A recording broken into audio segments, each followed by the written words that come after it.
Hello, everyone. Good evening, good afternoon, good morning, wherever you may be. Welcome. My name is Lisa Marie Aird. I am the Collegiate Success Coach for Campus Bound GPS, where we help students and parents navigate the college application process. And this is October Tips. For those of you who do not know me, this is a service that I've been providing. This is the 7th year that I'm providing this service, and I am extremely excited. It's for parents, it's for students, it's for those of you who are going through the college application process and a little bit unsure of what to do or how to do it, or may have come across some stumbling blocks, or just want to try to be successful in this journey that is kind of complicated and sometimes convoluted.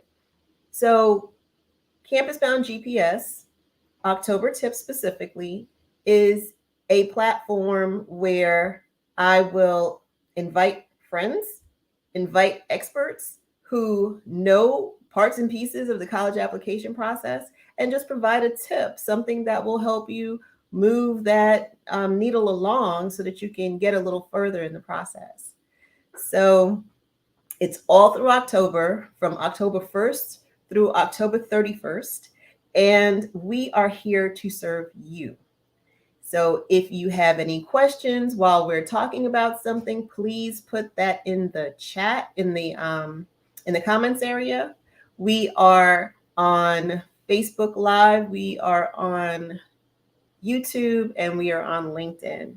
And please, please, please subscribe to the YouTube channel. I'm excited to have that. So please subscribe, and all of the tips from last year and this year are on there. So, take a look. There might be a topic that you're interested in. And if there is a topic you're interested in and you don't see it, please send me a message, because I will find someone who can speak to it if I cannot speak to it myself.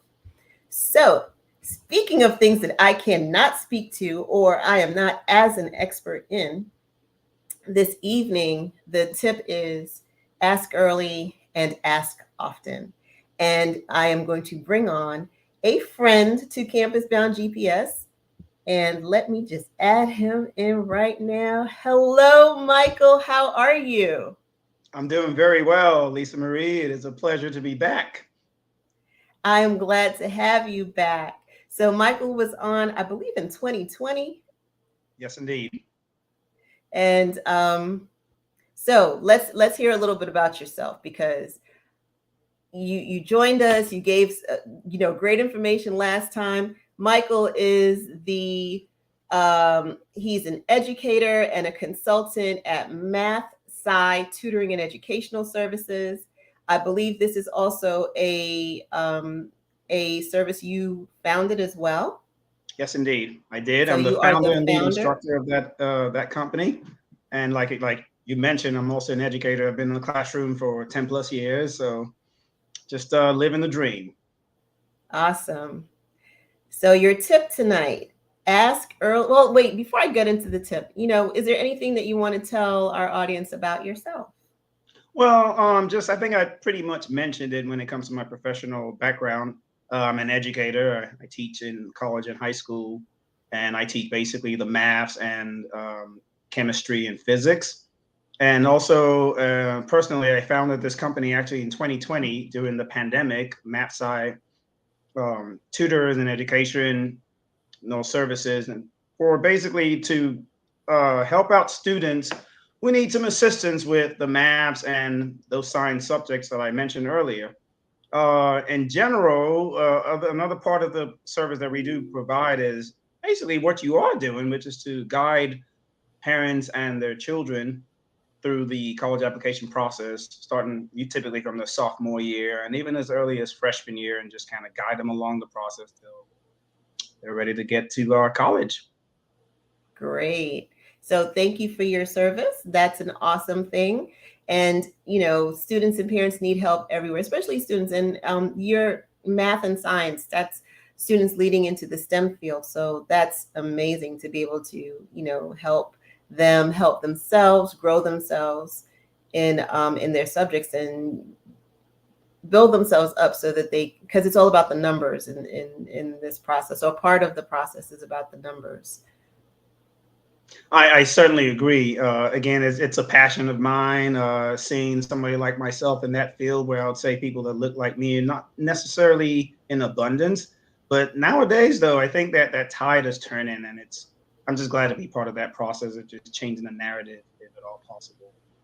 Great. So your topic, your tip: ask early and ask often. Well, yes. So, and as part of the college application process, you know, the certain things that you have to get done by certain dates. Well, everyone knows you have those deadlines that you have to meet. I believe a lot of those deadlines are starting to creep up a little earlier. I know there's the early decision deadlines that come up in November. Others are like maybe as early as December and even as late as January. But one of the big aspects of the college application process, and something that a lot of recruiters or people who are in the review process of in colleges talk about are those letters of recommendation, because that's sort of what stand out from make a student stand out. Because in idea, what it is that you are expecting that the person writing this letter of recommendation is a fellow professional who has been able to see the student develop over a certain period of time, and they can most accurately describe what this person is like. Most applications are quite similar. You know, it's a GPA.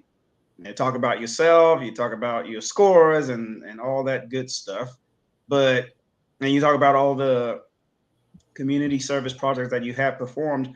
But at the end of the day, getting someone else's opinion sort of kind of maybe tips the scale sometimes. So the one thing that I did mention as my tip is to ask early and often.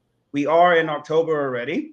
So if you haven't asked by now, you're probably a little late in asking, but it's never too late, you know. And for those who maybe not necessarily going through the process this year and will look to be doing it this time next year, I always suggest to my students that at the very beginning of the school semester, please go to a teacher that you know knows you. In fact, one of the not a joke, but it's something I often say. You know who you shouldn't ask for those letters of recommendation. So please make sure you've established that rapport and let them know that you want them to or write a letter of recommendation for you early enough.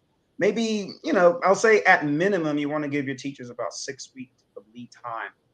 And, you know, of course, most of them are going to agree to it, but just also understand that with the numbers in your school and the limited number of teachers, a lot of students will be asking those same teachers for the letter of recommendation. So, in essence, you asking early is almost guaranteeing that that teacher is going to say yes, because most teachers have a cap as to how many letters they would, you know, realistically want to write.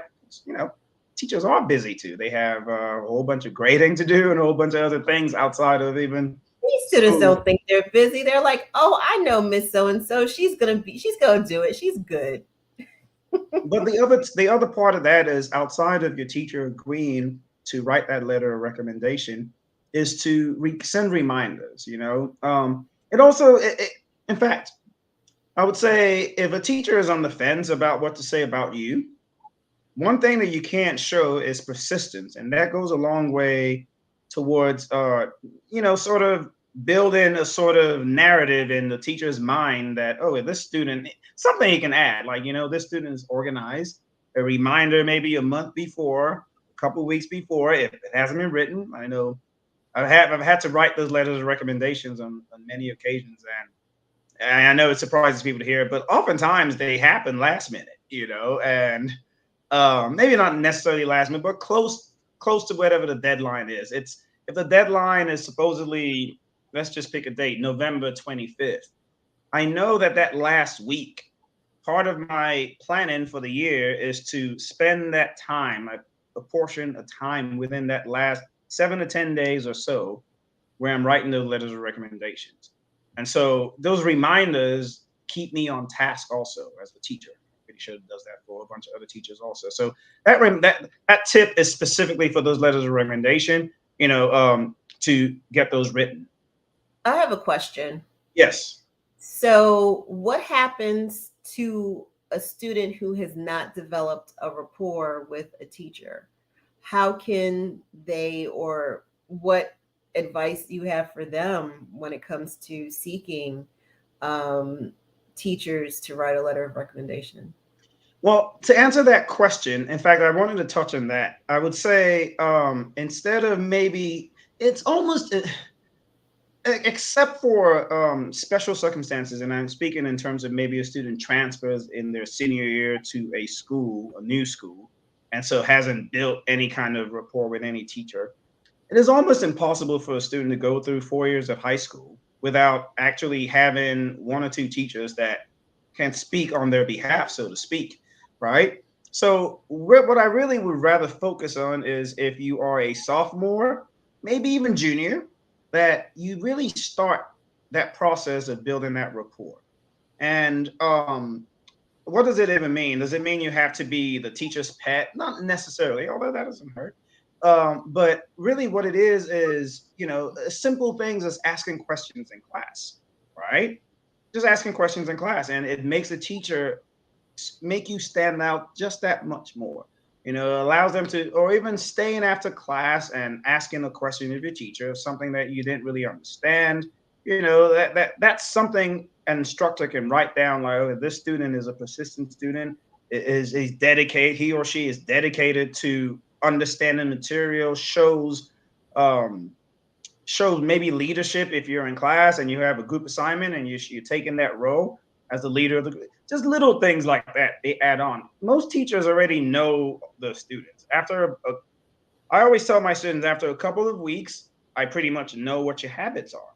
Obviously, after a month, I'm building my opinion, so to speak. It just happens. It's not necessarily something I'm doing. And after like a semester, I can speak on every student. I know I can say something about even if that student is shy, doesn't say much, I can speak on something that they do right or incorrectly.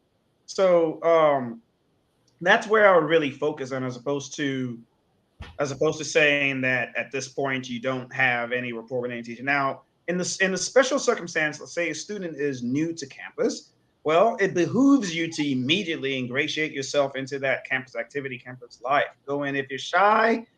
I often say this: these application processes are not necessarily in favor of introverts and people who are shy. Unfortunately, it's just the way it is. You kind of have to step out a little bit out of your comfort zone and just make yourself be heard and seen. And a little vulnerable, especially when you're writing your essays, I think. I think that is something that, in fact, I'm very glad you mentioned that. It is something that is not often spoken about enough.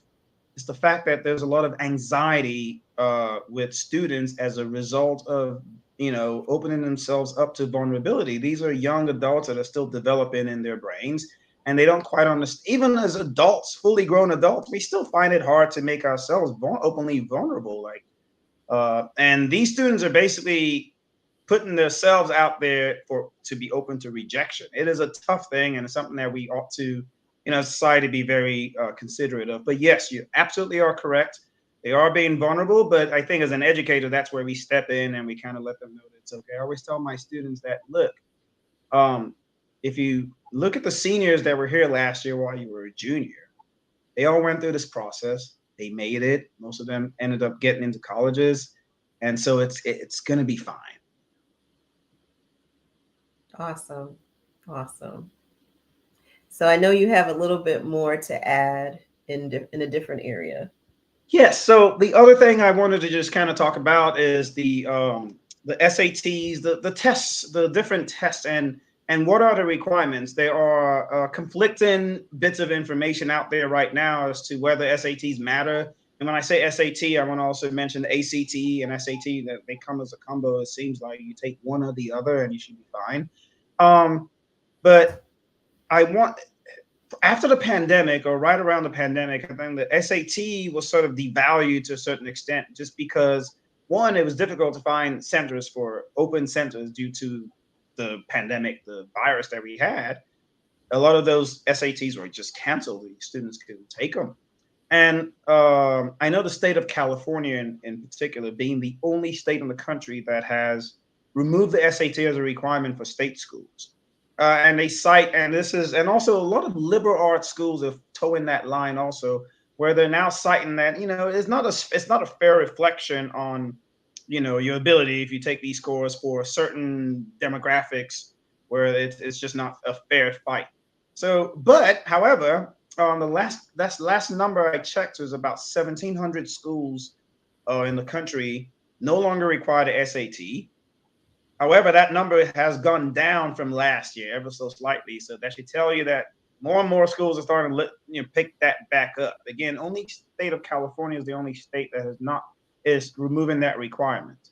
There are other there are other sort of requirements that you can sort of skirt around in terms of still taking the SAT. Like some schools will still have you maybe not show an SAT score, but in those cases, you still have to have a minimum GPA. So it's not like just because I don't have to take the SAT, I don't have to worry about anything anymore. And then other schools will allow you to replace a regular SAT or ACT score with a specific subject test SAT, which, quite frankly, is still important. And I know, speaking from the aspect of mathematics and the sciences, those subject tests are deal breakers to a certain extent for the college application process. So, if you want to be an engineer, for example, it behooves you to take the SAT math subject test, possibly SAT physics. And if you want to go into, maybe you want to do something that's leading you towards, like biology or chemistry, well, definitely want to take that subject test for SAT chemistry. In fact, they tell you that on average, students students who are considered to be excelling in the college application process take anywhere from 2 to 4 subject tests. I think 4 is a bit extreme, but 2 to 4. Another test that is also looked at, but this one comes from early on in the high school process, are the AP classes.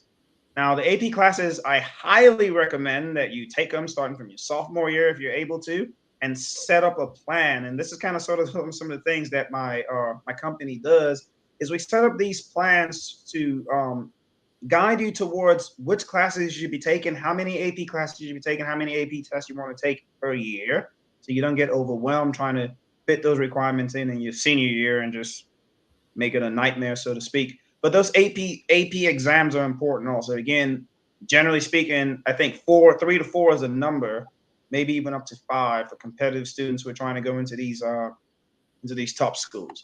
I just want to kind of sort of just make one more little mention is just some of the universities that are no longer requiring the SAT, just to give you an idea of who does, who doesn't. Pitzer College, NYU, or Cornell College, George Washington University. I think those are like the Ithaca.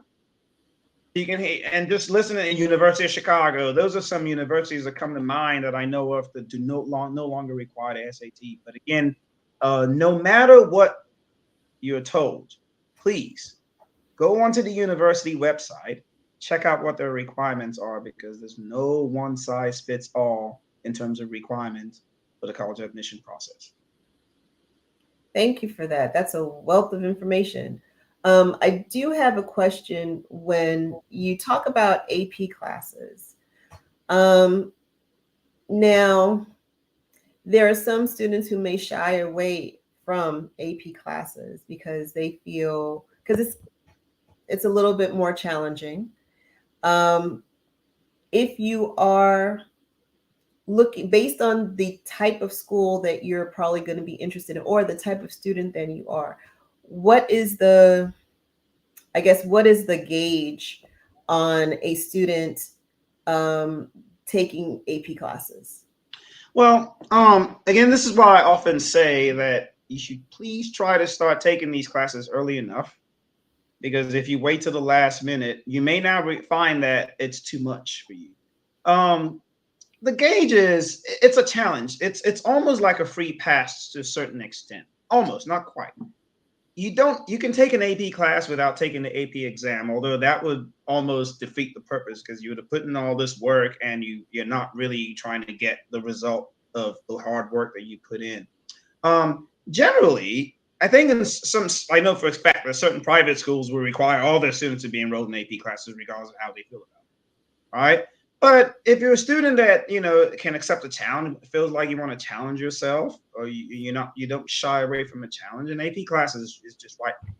And they are a little more challenging. You're right about that. But one thing I would say with young adults is when we place a challenge in front of them, they tend to rise up and meet those challenges. So, as parents is what I'm referring. We should encourage our kids to attempt to step out of their comfort zone just a little bit. Um, just as a story I like to share is when I worked at a certain private school a few years back. I had the school required students to take AP classes. And I taught chemistry in that school, and I know for a fact that people always had this idea, oh my goodness, AP chemistry, it's going to be so difficult. But a certain student decided, like, you know what, to heck with it, I'm going to try it. And they came in with fear in their mind, but after working through the class and actually excelling and passing, I remember just a note from the student when upon graduation, the thanks that they sent to me and how they really did not believe in themselves and really were surprised as how well they did and how much more confidence they now have as a result of having overcome that, just gone through that class and come out on the other side.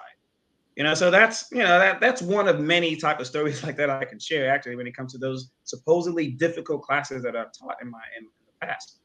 Now, the one thing I just want to add to that is that the advantage of taking an AP class, apart from the obvious college application coming with things in your arsenal to show that you are an excellent student, is also the fact that if you get a certain score on the AP exam, you're cutting your college time by just a little bit, of time, because most schools, not every, most schools, and please ask specifically for those questions about the schools that do this or not.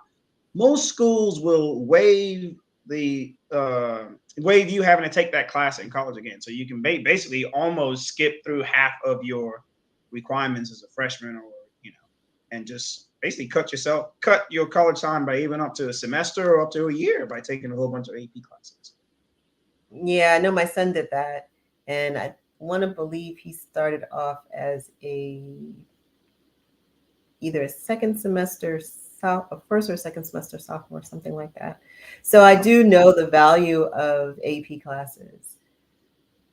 So that's definitely a plus.